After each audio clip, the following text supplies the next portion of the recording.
السلام علیکم ناظرین. دھوپ اور گرمی کے بدلتے اثرات اور گرد و غبار سے انسانی جلد کو بہت نقصان پہنچتا ہے. کبھی خشکی تو کبھی داغ دھبے، کیل مہاسے اور کبھی ایڑیوں، کونیوں اور گھٹنوں کا کالا پن. یہ کھال ہڈی کے اوپر ہونے کی وجہ سے کافی کالی اور بے رونق ہو جاتی ہے جو دیکھنے میں نہایت بری لگتی ہے. اس کی دو نہایت ایزی اور آسان ٹپس ہیں جو میں آج آپ سے شیئر کروں گی.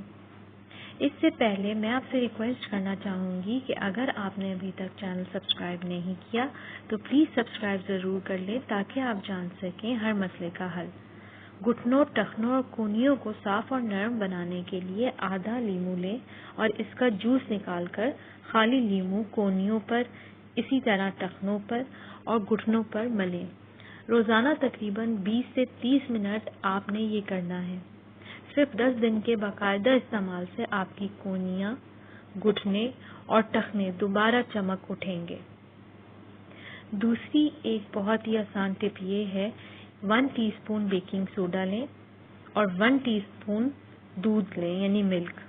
اس کا پیسٹ بنا کر 5 منٹ کے لیے مساج کریں اپنی کونیوں، گھٹنوں اور ٹخنوں پر، پھر 10 منٹ کے لیے لگا کر چھوڑ دیں.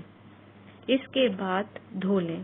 بیکنگ سوڈا یا کھانے کا سوڈا بہت اہمیت کا حامل ہے. بیکنگ سوڈا کو خوبصورتی کے لیے مختلف طریقوں سے استعمال کیا جاتا ہے اور دودھ انسان کی صحت اور جلد دونوں کے لیے فائدہ مند ہے. ہفتے میں 2 سے 3 دفعہ کرنے سے آپ کی کونیاں اور گھٹنے چمک اٹھیں گے. امید کرتی ہوں آپ کو یہ ٹپس ضرور پسند آئی ہوں گی.